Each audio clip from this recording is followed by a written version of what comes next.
Hello everyone, my name is Camper McDank, and welcome to my video discussing in great length about Halo Combat Evolved. Originally released back in November 15, 2001, from Microsoft's first home console, the Xbox, Halo is a series that I am very much familiar with, as it was one of the first game series that I grew up playing extensively. Whether I was playing with my siblings or friends locally, or playing online in future installments, Halo was very much the sole reason why I met not only some of my closest friends that I still talk with even today, but basically, it's a series that I still hold very near and dear to my heart. In terms of my overall experience with the series, I've been playing Halo since the first entry, and up to about where it shifted over to 343 Industries with Halo 4. Hopefully with this video, I can share with you all my thoughts on the series with each video detailing each Halo entry, but also may get any of you who have potentially never played a Halo game before to maybe consider picking up one of the Halo games and potentially the series as a whole. A fair warning to those who are wanting to experience these games for the first time. These videos will cover the entire story for each game, so if you don't want that to be spoiled for you, you have been warned now. Play the games first and then come back to this video. Anyways, without further ado, let's go ahead and talk about the first entry in the series, Halo Combat Evolved.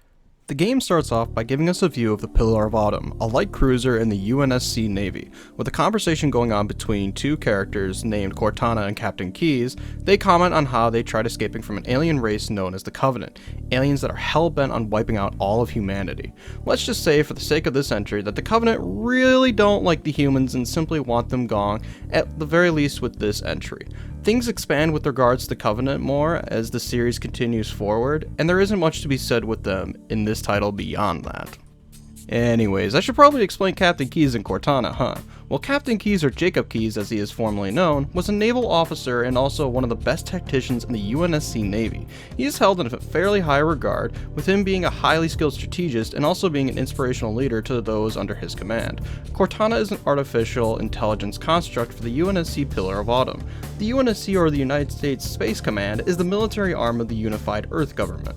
Just think of them as the force in which is used to fight back against the Covenant, and they definitely think fairly highly of themselves, that's for sure. After some talking has passed, Keyes states that he wants to give his friend a warm welcome. That individual he is referring to is the Master Chief, a Spartan II commando of the UNSC Naval Special Warfare Command. The UNSC prepare for the attack and showcasing Sergeant Johnson, who is very beloved by the Halo community, giving him a motivational speech to the Marines that he surrounds himself with and getting them prepared for the upcoming fight. With his funny one-liners to him sounding truly convincing as a sergeant, he is easily one of the best side characters in the Halo series for sure, and it only gets better with each entry.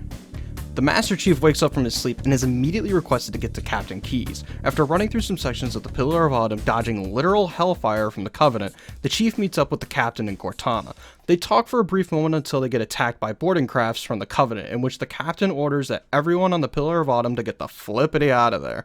He tasks the Master Chief with getting Cortana off the ship. The reason being is that if the Covenant get a hold of her, then they will learn the location of Earth along with other important information like weapons research. And that's just bad news, man.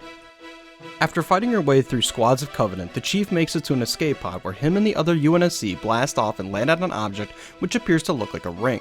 The Pillar of Autumn is shown taking heavy fire and you're just cruising your way through all of it. Oh well. Unfortunately, the Marines in the escape pod didn't make it when you all landed, so the Chief progresses inward trying to find any other UNSC personnel. Luckily for him, he finds Marines that are fighting against the Covenant, and after swiftly taking them out, more and more Covenant begin to show up, attempting to take out everyone in the area. After clearing out all of the Covenant, a pilot by the name of Foehammer shows up to pick up the other UNSC personnel and leaves the Chief with the Warhog and tasks him to find other UNSC personnel that landed throughout the area. After driving around, finding the UNSC, and killing the Covenant 3 separate times as well as getting those still alive to Foehammer, the Chief rides with Foehammer to go find Captain Keyes, who was captured by the Covenant and is on a Covenant cruiser called the Truth and Reconciliation, a ship in which Cortana disabled before they abandoned the Autumn. After heading to where the cruiser is located with the help of Foehammer and landing nearby where the cruiser has been sighted, they make their way to the Covenant cruiser fighting through small groups of Covenant. They are lifted into the cruiser via gravity lift and make their way to where the captain is located. After freeing the captain from the brig, Keyes mentions how when they were locked up in their cells that the Covenant were talking back and forth about the ring world that they are currently on and how they called it Halo. Cortana, after hearing this, accesses the Covenant BattleNet for more info about what Halo is and finds out that the ring holds a deep religious meaning to the Covenant and that they believe that Halo is some kind of weapon, one with vast, unimaginable power. Keyes follows up with how the Covenant mentioned that whoever controls Halo controls the fate of the universe. They find out that the Covenant wanted to find Halo's control room and potentially use it to wipe out the entire human race. With a clear objective set, they fight their way back to where a Covenant cruiser is located and hijack it to get the hell out of there. After some time passes, they then head to a location called the Sonic Cartographer, which is a map room that will show where the control room is located on Halo. After dealing with some of the Covenant, with which they lock a door that leads to the control room, and finding the means to unlock that door, the Chief then heads to where Foehammer is located, which is right outside of the temple where they access the map room. Cortana sends Foehammer the coordinates to where the control room is located, which leads them underground. Flying a Pelican underground? Sure, why not? After fighting their way through numerous amounts of Covenant to the control room and traversing through numerous areas, Chief puts Cortana into the system, where she begins to talk about the ring and its forerunner and how they built this ring and called it a fortress world. However, after stating this, she begins to note that something is buried within the ring, something that is considered horrible and has the Covenant spooked. Cortana immediately tells the Chief to stop the Captain from what he believes was a weapons cache and to stop him from getting inside. With Chief zip-zooming the hell out of the control room, Foehammer takes Chief to a dense forest location that leads him to an underground facility where the Captain was last tracked, though before he makes his way into the underground facility, he notices that the Covenant are running away from something, and on top of this there are also figures that loom from Chief in the distance. Progressing further into the facility, you find dead bodies scattered throughout until you reach a door that appears to be opened by a device attached to it. After opening up the door, the Chief is met with a dead UNSC Marine, and just nearby is a helmet that has recorded footage on it. Playing the video back, we learn that the squadron that went into this place found a parasite that attacked them directly head-on, and they are referred to as the Flood. The Flood is known to the Covenant at the very least, a species that reproduces by growing and consuming sentient life forms of their biomass as well as their cognitive capability. There is a parasite called the infection form that goes in and tears their way into the body and infects them, turning them into mindless zombies basically. They're also nasty as all hell. These beings are extremely dangerous as well as being fairly adaptable. Many of the dead bodies in which you encountered earlier, that being that they were either humans or elites at the very least, are now transformed into what are essentially space zombies. Look, I know it's not very remarkable or a well thought out statement to describe what they are, but work with me here folks. After the Chief encounters the Flood and fights his way out of what is essentially called a Flood containment facility, a place to basically study the Flood, being bombarded by the Flood in almost every part of the facility, he meets up with a squadron of UNSC that went and tried to find the Master Chief, but while doing so, the squadron also encountered these things, that being the Flood, and stating that they really need to get the hell out of there. Foehammer mentions a landmark where the group can go and get picked up and to get out of there. After reaching the landmark, the Chief is then teleported right in front of a floating robot eye called 343 Guilty Spark, a sort of overseer that watches the Halo ring and its contents. Guilty Spark recruits the Master Chief, and they both are quickly teleported to a place called the Library to search for an object called the Index. The Index is basically a key that allows them to fire off the Halo ring. After fighting wave after wave of Flood and going through some pretty huge looking doors, the Master Chief gets to where the Index is located and attempts to take hold of it. However, the Monitor, which I will refer to him as from here on out, snatches the Index right out of Master Chief's hands and states that he should be the one to hold on to the Index, as the Chief still has the possibility of becoming infected from the Flood. After they teleport out of the library and make their way to the control room panel, the Chief takes the Index in hand and attempts to fire the Halo ring, and it slowly begins to fire up, but then suddenly stops and the Monitor falls to the ground. Cortana appearing to be very frustrated with the Chief and that he is working with the Monitor to activate the Halo ring. Cortana takes the Index and secures it for herself. The Chief explains that the plan was to use the Index to fire off the Halo ring and wipe out the Flood. Cortana explains to the Chief that the ring doesn't simply just kill the Flood, but everything else in the galaxy. The Master Chief then turns to the Monitor to confirm with him if it's true, to which the Monitor reaffirms him with what Cortana basically said, but also being confused that the Master Chief didn't know about what the activation of the ring meant. After this exchange, Sentinels appear around Cortana and the Chief, with the Monitor stating that if he doesn't give up Cortana to him, then he will be killed. The Chief refuses to give up Cortana, with the Monitor stating that the Chief's head must be kept, with the rest of him being disposable. After dealing with the Sentinels, Cortana tells the Chief that the machinery that are within the canyons are responsible for amplifying Halo's signal, which then allows it to fire deeper into space. She then tasks the Chief to damage those generators so that way the Monitor will need to spend extra time repairing them before Halo can even be used.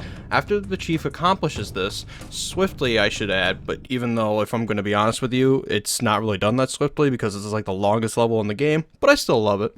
He states that they should find a ride to get to the Captain, but Cortana has a better plan to get to the Captain faster, which is by teleportation. Yeah. Cortana finds out that there is a teleportation grid that runs throughout Halo, which is how the Monitor moves around as fast as he does. The way she found out about this was when she was in the control center. Even though there are some pretty big risks when using this, the Chief agrees to attempt to teleport to where the Captain is, which is on the Truth and Reconciliation. After briefly walking through the carrier, Keyes begins to talk to the Chief that he should just get out of there and not waste his time with him. Ignoring his orders, the Chief continues to where Keyes is located with the help of Cortana providing him nav points that will lead him to where Keyes is located. They make it to where Keyes is, but they are too late, as he is now one with the Flood. With the Chief too late to save him, he punches a hole right into the Captain's face, which holy fuck, that's brutal, and rips out the Captain's neural implants and leaves him. He then proceeds to fight his way back to where a Banshee landed in the carrier, and proceeds to fly out of the carrier and heads to where the Autumn crash landed. After showing off his top-tier flying skills, this thing is falling apart. It'll hold. We're not gonna make it. We'll make it. Pull up! Pull up! You did that on purpose, didn't you? the Chief makes his way to where he first met the Captain and inserts Cortana into the control system to set up a destruction sequence. Unfortunately, however, the Monitor halts the countdown and exclaims that what she is doing is out of the question, and that he is puzzled by how much wealth of information is being destroyed by her actions. The Monitor's main goal is to take the core offline, and in order to destroy the Pillar of Autumn with enough firepower to destroy the ring, they need to destroy the engine shields with enough explosives. After being ambushed by some sentinels, they make their way to the engineering room and destroy the engine's shields. With everything basically exploding around them, they proceed to make their way to an elevator, which takes them up to some Warthogs, and then proceed to contact Foehammer to pick them up and get them off the ring. Getting into one of the Warthogs, they then proceed to start driving to the designated location provided by Foehammer, and once they get there, they then start to wait for Foehammer to show up. Sadly, however, Foehammer's Pelican has taken some pretty heavy fire from a few Banshees, and is taken out. Cortana, taken aback by Foehammer's death, begins looking for an alternative escape route to get off the ring, and finds that there is a longsword fighter that is still docked, and that if they move quickly, then they could still make it. After driving through the various passageways and driving off a fairly high jump, they then rush their way over to the aircraft and take control of it and fly far away from the ring. They get a good distance away and view the ring's destruction from afar. Chief asks Cortana if anyone else made it, and she states that there is only dust and echoes, which means that they were the only ones that made it off the ring. Cortana states afterwards that Halo is finished, with Chief following up with, "No, I think we're only just getting started." And that's Halo Combat Evolved's narrative. It's a fairly straightforward narrative that isn't all that complex. In all honesty, if you wanted to know the gist of the campaign, it's simply the humans fighting against an alien race known as the Covenant, and then stumbling on a ring world called Halo that not only is a super weapon capable of destroying everything within the entire galaxy, but also houses a parasite that is capable of destroying many species. Once that is discovered, it's simply a matter of destroying the ring world and stopping the Flood from escaping the ring and traveling into the galaxy to infect potentially other species and continue to spread until the galaxy is completely covered. While it may be a simple narrative overall, it's one that really kicks off the series and has a lot of areas in which could be expanded upon with future titles. There are definitely moments where some of the banter in the game, as well as some key events that occur, help brighten up the very serious threat that the humans are presented with. When looking at everything presented in the story from all of this, it's a pretty grim situation for not only the cast of characters, but also potentially the fate of the whole universe. But it manages to balance both despair as well as heroic action pretty well, and comes together to present a pretty exciting adventure overall. A simple plot with great character moments and enough exposition and information to pull you into the game world from start to finish. Some of my favorite moments from the campaign was the Truth and Reconciliation level, where you would sneak around killing the Covenant in stealth, rescuing Captain Keyes, and the Mission 343 Guilty Spark, which is where you first discover the Flood. It has such a different atmosphere compared to any other level in the game that it really stands out. Obviously most, if not all of the campaign has great levels, and that they all have their memorable moments when the game ramps it up. It's still easily a campaign that I wouldn't mind revisiting time and time again. So yeah, the campaign was pretty awesome, but now it's time to talk about Halo's gameplay. It honestly feels so refined, and its gameplay is so addicting that it really has to be seen and experienced to understand how and why some state that it's so well put together and so much fun to play. You can only have up to 2 weapons at a time, which may make you feel like you should really stick to 2 weapons at all times, but honestly I would say it encourages you to try out the various weapons within the game and to see which ones really gel with you.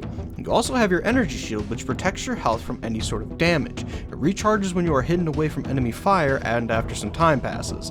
There is also your bar of health for when your shield is depleted. This does not regenerate, and in order to heal yourself back up, you need to find medkits scattered throughout the entire level. The juggling of two weapons may seem a bit off-putting when you want to try out different weapons that you come across, but honestly, I think it pushes you to try each different weapon in the game so that way you're able to use them effectively in combat, so that way you can make more smart choices about how you wish to approach the various combat scenarios. Alright, so next, let's talk about the enemies that you'll encounter throughout the entire game. First up, we have grunts. These little dudes don't take too much firepower to put down, and just about anything can take them out. Their strength, however, comes in sheer numbers, as well as the fact that not only can they chuck grenades at you, but they can also carry some pretty heavy firepower that later in the game, once killed, will blow up, so watch out when hanging around them after they are killed. Not only that, but when their leader is killed, they frantically run around as they're unsure of what to do next, adding not only a comedic element with the gameplay, but a strategic one. Jackals are next, and these guys find themselves with a shield trying to hold down positions while hiding most of their body with their shield. They can be disrupted with one of two ways. One of those ways is shooting them right in the hand, and if you're really cool, after they partially expose themselves, send a round right to their head and it'll be a one-shot basically. The other way is to simply just throw a grenade, which works just as fine. Next up are the elites. These guys are much trickier to take down, as not only do they have an energy shield that protects them from taking actual damage, but they are also very aggressive and can move about with ease, dodging your shots or grenades with not much of a fuss. You're going to want to definitely put some effort into taking these guys down by dropping their shields with a plasma weapon and then following up with a UNSC weapon like a pistol to bust a cap in their head. Lastly, we have the hunters. Now these guys not only have a devastating melee attack, but also the means to do some serious damage with a ranged weapon of their own.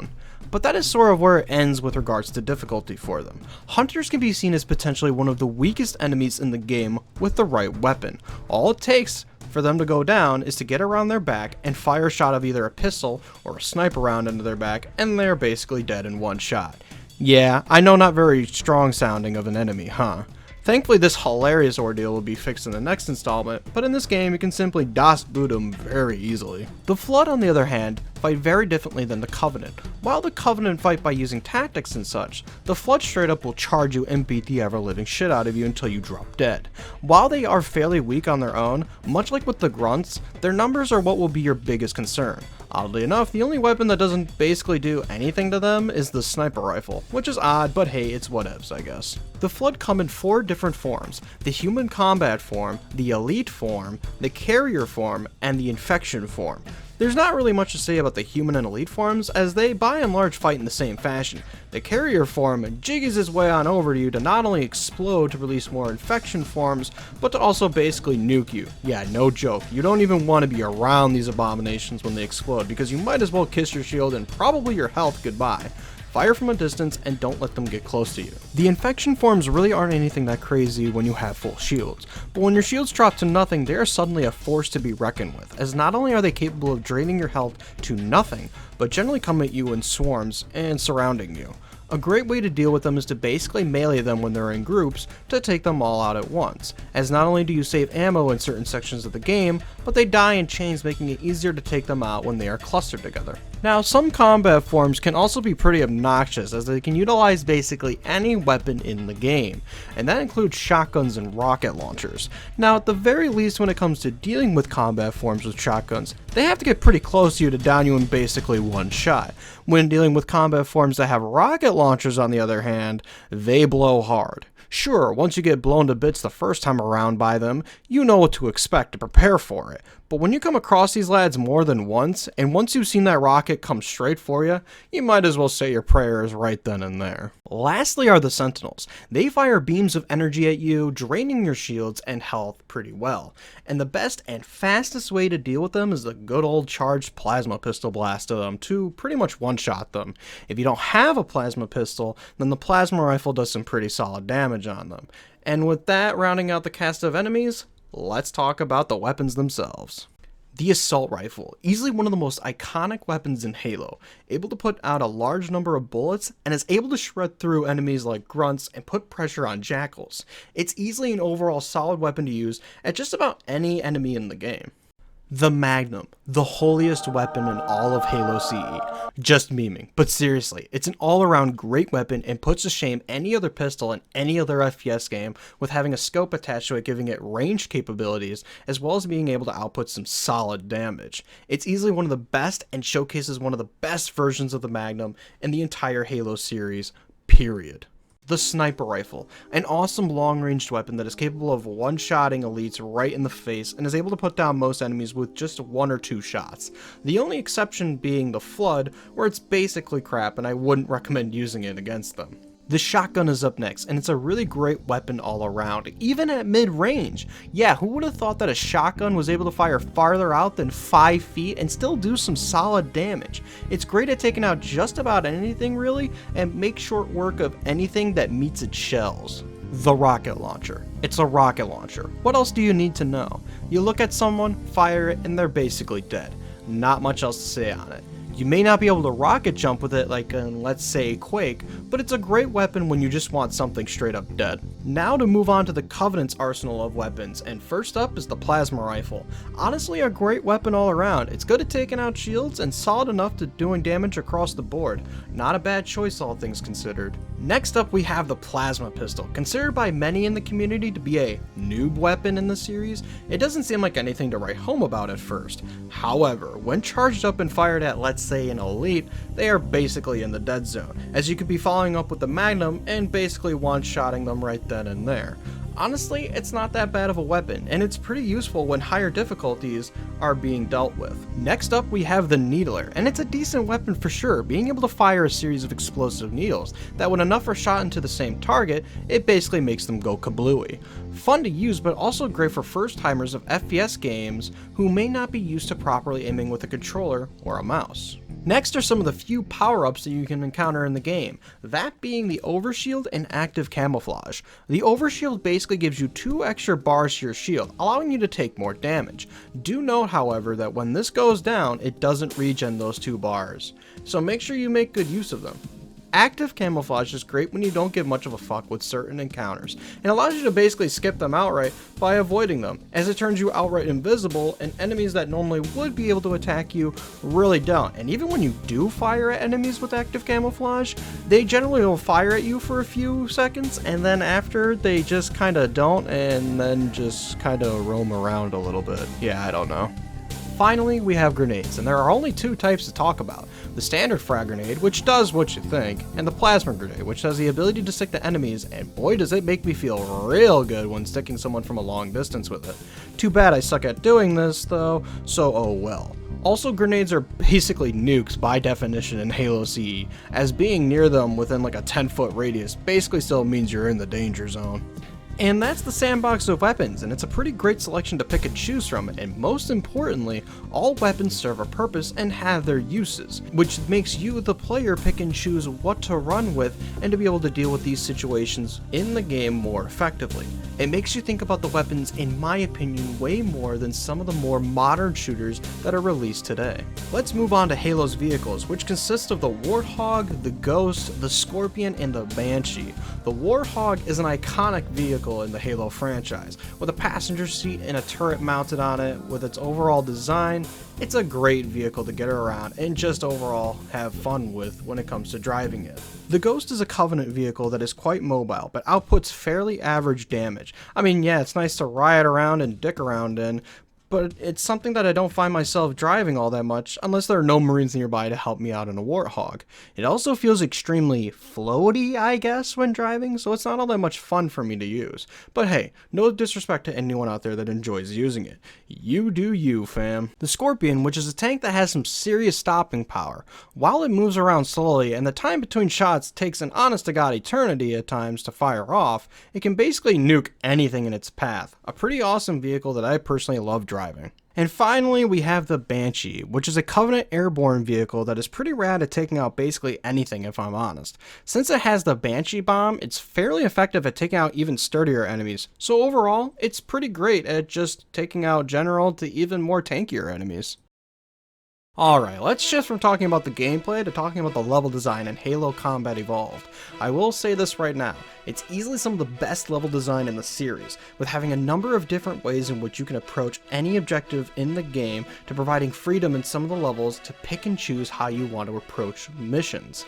The areas are big and expansive, and really in some ways make you feel pretty small when you notice the size and scale of some of the levels. And yeah, sure, while there are levels when it's pretty linear, like the library or the Truth and Reconciliation, you generally have some means to mix things up with regards to combat and allow for different playstyles to take form. One of my favorite levels is called Two Betrayals, and while yes, it's basically assault on the control room backwards, the different types of encounters that you come across in that level is awesome and really makes you think about your approach on how to basically deal with the enemies within the various sections in the level. Also, the level itself is also pretty freaking long, so well yeah, it's a bit fatiguing both from a visual sense and a time sense. I still love it, and it's easily one of the hardest levels in the game, and I also find myself replaying it from time to time. The opening level, titled The Pillar of Autumn, is also a great opening level, as it shows so much chaos around you that when you get a hold of Keyes' Magnum and go to town on those alien bastards, it's just so good with all the action and chaos going on. And then you have 343 Guilty Spark, where its forest-like area and overall creepy atmosphere is pretty bone-chilling, a completely tonal shift from the previous levels, and when you encounter the Flood for the first time, it's still insane to watch them fight and kill the Covenant along with the Marines pretty much effortlessly. But yeah, overall levels are really fun to play through, and they allow you to approach them in many different ways to make your experience different from the last. Now to move on to graphics. With Halo being released back in 2001, obviously the visuals are going to look fairly dated by today's standards, but even still, I don't mind experiencing them through their classic version. Back then they were damn great, that's for sure. It could be definitely seen as a biased point of view, but there's something about the older visuals that I still love even today. Some of the darker environments really give off a much more creepier vibe than how they were remastered with the new visuals, as they tended to be much brighter, losing what made these areas foreboding in a certain way. The reason, however, why I'm only showcasing the new visuals is because I didn't switch to the old ones often and wanted to do a full playthrough with just the new visuals in general. With that being said, however, anyone that is familiar with the ports of Halo CE will be quick to tell you that the version that is seen with the recent releases of Halo CE, that being on the Xbox 360, the Xbox One via the Master Chief Collection, and the same ordeal with the Steam version, which is what I recorded my playthrough on, is actually a less than ideal version of the game. There are some visual downgrades that the original Gearbox version, that version being the PC version, presents with regards to there being various visual elements missing or just flat out not working properly. This video, however, is not going to detail those differences here, but there are a handful of videos out there that showcase the differences between the original Xbox release and the PC release. Just thought I should bring it up because there are some notable differences that are present when looking at the two versions. Though when commenting on the new visuals in the remaster, I like them for the most part, but they definitely reuse models from the newer Halo games, and in a way it doesn't gel well with the original style of Halo CE, making it not feel like an authentic remake, at least from my point of view.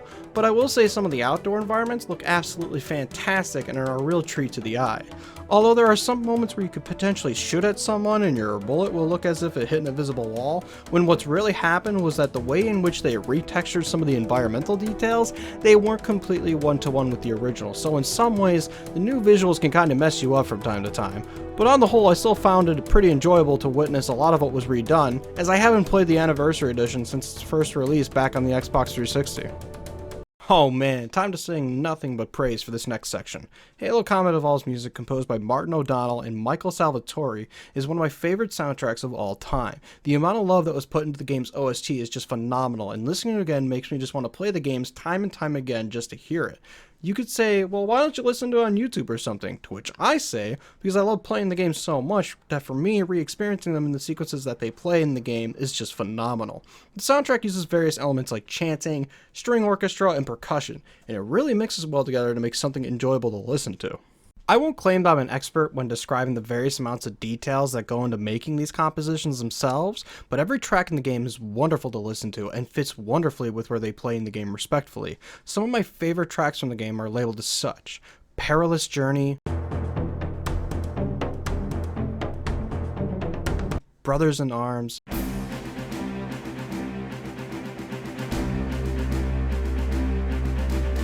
Under Cover of Night,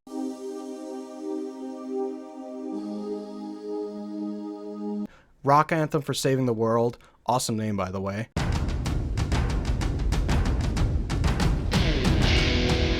and finally, A Walk in the Woods.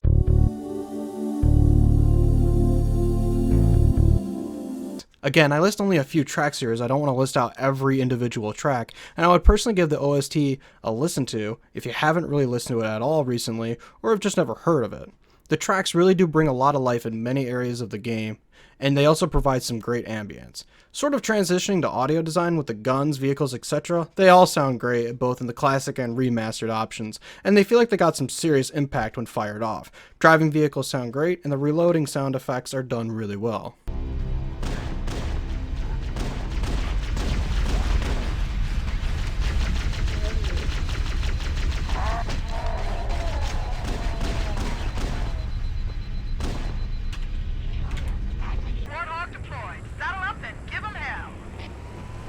Roger, Bowhammer. Stand by to evac survivors and transport them to safety. That's affirmative. Echo 419 staying on station. Bowhammer out.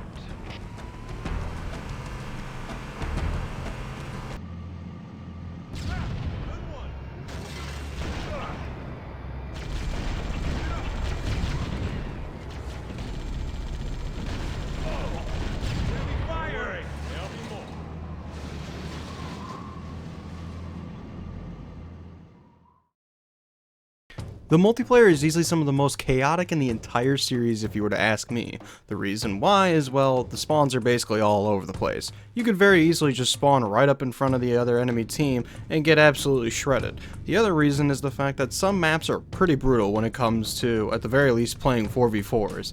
Now, seeing as how we are playing the Master Chief Collection, I will be talking about some of the game modes in which you can pick from those being Slayer, Capture the Flag, King of the Hill, Oddball, Fiesta, SWAT, and Snipers.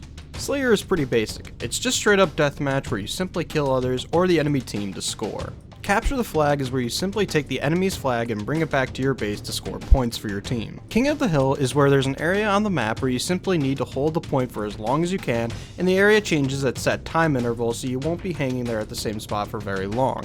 However, people love to chuck grenades at the area points, so as I talked about earlier with grenades, the spot in which you need to capture is basically getting nuked 24/7, making it almost fucking impossible to try to hold the point for any longer than 5 seconds. Oddball is where there is a skull on the map and the objective is to pick up the skull and hold on to it for as long as you can. It can be pretty fun, not gonna lie. Fiesta is where it's just a grab bag of party modes, so you never really know what you're gonna get, and it's so much fun to play and see all of the fun party modes that you can potentially get, as they can range from things like musketeers or just running around with rocket launchers and shit.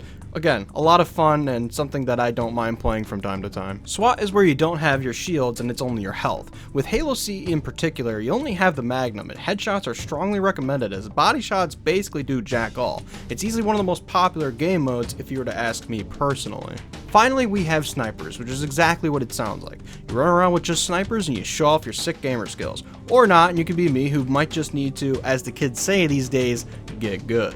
Oh yeah, we also have to go over 2 exclusive weapons in the multiplayer that cannot be found in the campaign whatsoever, that being the fuel rod gun and the flamethrower. The fuel rod gun is kind of a weaker rocket launcher that instead of having to reload it, it's on a cooldown when fired too much. A potentially spam happy weapon, but the moment it goes on cooldown, then you're kind of boned. Then we have the flamethrower, which is a super strong weapon and basically melts through your shields and health. And much like with the weapon itself, it can leave you burning doing extra damage. It's basically the weapon where when you see the whole enemy team, then they're basically screwed if you have this. I'll sum up my thoughts on the multiplayer as such. When playing with friends and having a casual night together, though with what's going on in the world right now, not sure if it's something I would recommend doing locally, then it's a blast. If you're trying to play it seriously, however, then you'll find yourself frustrated quite easily. Even though MCC provides a hardcore playlist, I still probably wouldn't go on my way to play it personally, but that's from my point of view, and you can very well enjoy it. It just depends on your taste and overall enjoyment. Oh yeah, and the vehicle physics are whack in Halo C, just saying, and this counts for not only the multiplayer, but the campaign as well. So yeah, my overall thoughts on Halo CE. I personally still really enjoy playing the game even to this day. While the game does have some repetitive level design with some of the later campaign missions, I still thoroughly enjoy playing through them. The gameplay is still super satisfying and a joy to re-experience. The level design is very well put together with all of the various enemy encounters, the music sounds fantastic and I find myself listening to it every once in a while, the graphics are a bit outdated but charming to view even today, and when talking about the remastered visuals, they are for the most part pretty stunning. It can have some inconsistencies every once in a while, in some areas where I feel as though they went a bit overboard when retexturing some locales, and the multiplayer is still super chaotic, but something I couldn't really play seriously.